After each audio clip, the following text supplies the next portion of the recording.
Good evening. You're listening to the Xtreme Movie Show. I'm your host, Rob, broadcasting to you from the Pinos Palace, just west of Orlando, Florida. I am in the Xtreme Studios with the young 20-something Professor Pixel. And tonight we're continuing our coverage of the 1984 Granada television series, The Adventures of Sherlock Holmes, starring Jeremy Brett. We're on Season 1, Episode 3, The Naval Treaty.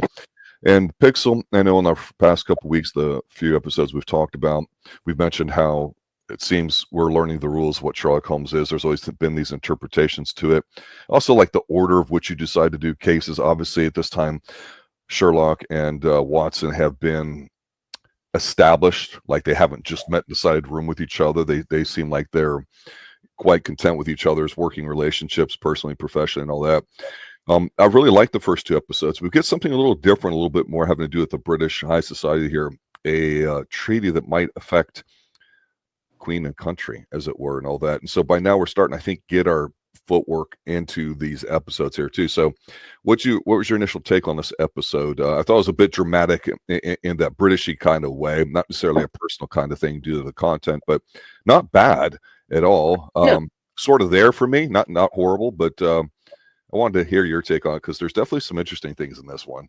No, I definitely mirror your feelings there, because I am also of the mind that this episode's okay. Watson gets a letter from an old school friend about a matter that is very, very important, and he hopes that Watson will show Sherlock this and get him there to help with the case. He was supposed to write down a naval treaty that's going to be good for Queen and country and everything, but it's of the utmost importance that the details don't get out. Not yet. So he makes this copy, but as he goes to go get coffee, somebody breaks into his room, rings the bell, and steals the treaty. And it's a question of who has done it and can Sherlock find it out.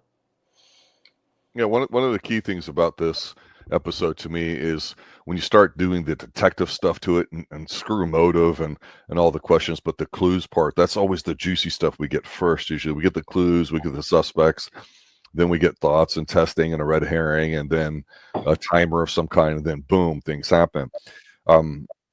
As somebody that does private consulting work for some major corporations, one of the biggest issues I see in the private sector and public sector for that matter, this concept called chain of custody, sir, where in this case, this guy's well-to-do, he's an up-and-comer, he's not stupid, but he commits pretty much a fatal flaw in terms of what chain of custody is. Chain of custody is if I have something and then it gets lost, well, did I lose it? Did the next person who I gave it to lose it? And so what you do is usually you sign like a register or something that implies that you do it, and you keep what's called a closed system, like no people in and out. It's the whole idea of get everybody together, shove them in a room, nobody leaves because one of you is the killer, right? If nobody comes in and out, then that could be true. So here I thought the whole thing was very interesting with the setup because it's a nice place. To your point, he's working, he's burning both ends as he were, and he rings for some coffee, and then this treaty is missing. And he's kind of keeping it on the down list. So we don't know if there's something nefarious or illegal or internationally malevolent about it or whatever. But I like the setup for it. But what I like more is not this guy who's Percy, I think it is this. He has a bit of a flair for the dramatic. He's definitely a stressed individual, and he comes across that way. So he's a big of a turnoff. And what really contrasted that to me was the fact that the lady that's involved in here, to me, is like the opposite. She's smart, she's whatever. And I gotta sit there and say, in these 3 episodes so far, they've really nailed it with strong women. Yeah, no, because the woman and his nurse, one thing he's engaged to, I think I missed. What is his ailment? Is he just? It's really more of just a nervous breakdown because he's projecting. Some people will have. There's this idea out there that if you have an issue and it's bothering you right now, it's because you're thinking of the future. You're projecting into the future. So if you're like, oh my God, what could happen and blah, blah, blah, that you make it worse for yourself. So here, I think you're seeing somebody that had a very comfortable, if not dull, boring, high society life, inadvertently makes a mistake, which nobody chooses ass out on, but he knows, oh my God, this is going to affect absolutely everything, and not just me, but possibly, like I say, for Queen of the Country, it's that serious of a document. And I'm like, he's just feeling it. That's just how he is. It's just lighten up, Francis. I mean, it's what it is. Percy. I mean, come on, Percy, you're going to get beat up with that name. It's just, he's sickly. The lady's taking care of him. He's a bit of a putz, let's be honest. Yeah. He does well in the role because he's freaking out at how you just don't make mistakes. This is a trust fund kid, and they take away the trust fund and just will not know how to deal with life. I mean, that's how bad it is. He's not a douchebag or anything, but he's generally concerned or whatever, but he just doesn't know what to do. So he needs Sherlock Holmes to come in because he's heard great things about him, and that's it. So yeah, the whole thing with him and his bathrobe and like the guy working the garden, that's her brother. I mean, this is all well and fine. So we're going, hey, wait a minute, does this guy have something to do about it? Why would they show him? Why would they do all these kinds of things? It's an episode that goes through the motions at its own pace with people coming in. We see Sherlock actually in the middle act here getting involved with the local police authority. And of course, what do? They talk to everybody. We see that, right? But the thing I thought, I don't know if this is good or is bad, but it just struck me as kind of tense, is they kind of shake down the poor people, thinking, the people that work for them, especially like the cleaning woman that was working, at the time when he was doing the document.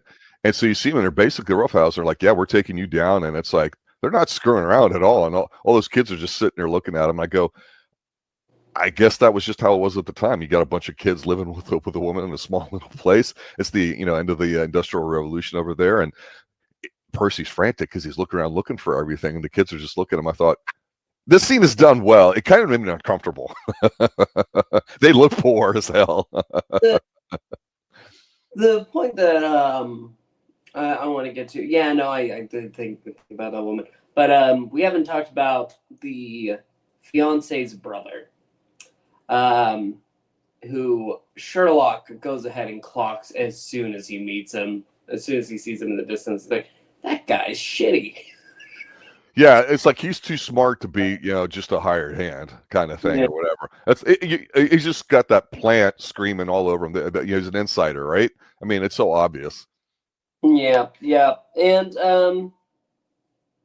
the thing is, after that, it is revealed that he is the one that's behind not stealing the naval treaty, because it was actually in the room all along. That is the part that's Now, you haven't seen these, I know, but have you read any Sherlock Holmes? No. I need to. I do need to, but no, I have not. Yeah, I had a tough time with the Beyonce and him seeming like they had good chemistry together. It wasn't bad, but again, he's under the gun to get this find. He's got the wedding date set up, after in the fall or whatever it is. People are coming to the window trying to break in, and he's just, like I say, he's not.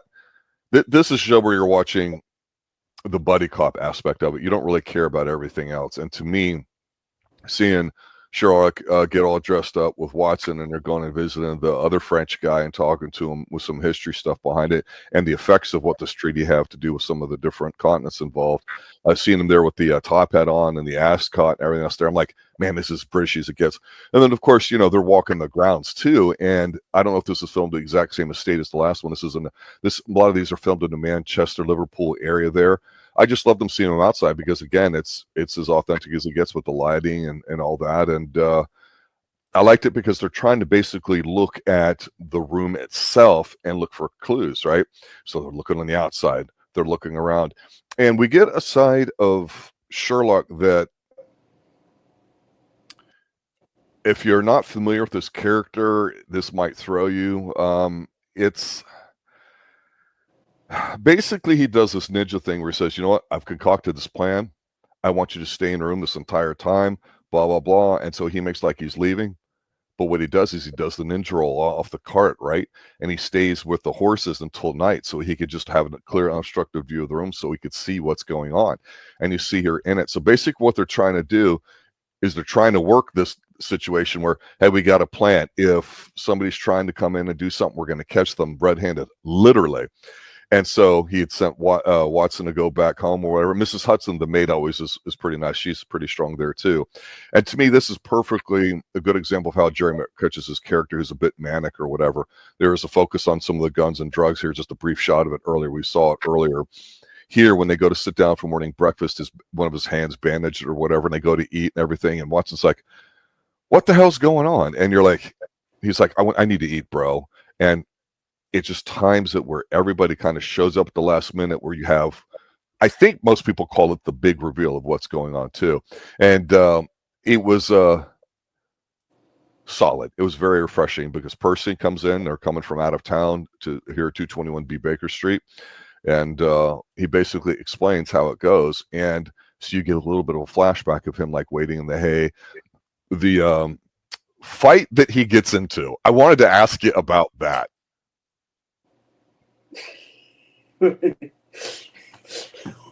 What part specifically? Well, here's the thing with the show. I think it's pretty faithful, but it's not graphic or gory. But there's some intensity behind these shots. And here, you know, with the one fight with the intruder that comes in where he gets nicked and the guy basically, to your point, the reveal that you had where he comes out of the window and they catch him. I'd like to think like an 8-year-old could watch it and not be scared, but understand the seriousness of what's going on, right? You got an intruder. Guns weren't prevalent enough like they are, say, in American television at the time or whatever, but people could still have them, and knives and, you know, doors that can be open and people can break in and stuff. And so we've seen a lot of that already, a lot of fuckery. But he's supposed to, I think, be a judo expert, have some of this and that, and it's just... First time we saw a physical altercation with him rather than intellectual, if as it were. Not just with the fighting, but with the ninja roll and the advanced recon mission work. I kind of liked it. I kind of popped when he was doing it. I'm like, oh, he's going to do that? That's cool. So in other words, when he's dialed in on something, he sells it. and then when he's sitting there explaining it to everybody and he's smoking his pipe or whatever like that, this is where, you know, Brett is just really, really good because just nails it, saying what's going on, and Percy's sitting there taking it all going, oh, and to your point, it's like, well, nobody had it. People kept coming back. Why? Because it was never gone to begin with. And so the only way to do that would be to do this. So I thought pretty standard fare, done well, solid episode. I don't know how some people get upset because you're kind of told as a viewer only so many things and then you watch it unfold. I don't know. I liked it. Now, it wasn't great, but very solid. And it was just the best thing about it is I think Brett's performance here. I've always been fond of it, thought it was great. I know Watson will look better in other episodes. Watson's trying to pop himself with some things here too, but anything that we could ask as a viewer that we're not sure, it all comes out here during the breakfast discussion here. And that's a smart way to tie up any loose ends, I think. Final thoughts. Final thoughts. I think this episode is it's fine. It's fine. It's not the best story that we've seen thus far. As for I do want to go ahead and talk about the fight. The fight's fine. I do have a more interesting fight to talk about next episode, but let's not get ahead of ourselves. This is fine. The Naval Treaty it's an okay adventure. I wasn't too taken away, but I definitely wasn't bored. Yeah, one thing I haven't mentioned yet, I'll just mention here as we close on here episode 3 of Adventures Sherlock Holmes, the Naval Treaty, is when we see the openings that are coming, it's pretty much the same opening. I don't know what the different versions for the 4 seasons were, as they have that slightly changes. It's been a while since I've watched the rest of them. But when they do the freeze ending or whatever, and then it turns into like a static pencil drawing or whatever, it's not, I don't think it's charcoal, I think it's pencil. I think some of these hand drawings came from when they were in the Strand magazine back in the the late 1800s and all that too. I'm not 100% on that. I had an older version of the Complete Works of Sherlock Holmes, and it had some of those in it. But basically, your reprints that you would get every decade or so that you would have to buy here in America when you would go to English class would have it. I'm looking here at my vast library, my collection, to seeing if I can have it, but it's up on the top shelf there. I have to pull that down and look. But there's something nice about seeing that. It's just artsy. You know, somebody hand drew it. It's a nice touch. That's all I'll say. Yeah. So, well, it adds to the feel of it, right? For something that's well over 100 years old, right? Absolutely. All right. There you go, ladies and gentlemen. Granada TV series, 1984. Right now, as of this recording, free on Naval, a lot of services, including Tubi right now. Check it out. Episode 3, The Naval Treaty. Until next week when we talk about The Solitary Cyclist, good night now. This was a Sir Arthur Conan Doyle production.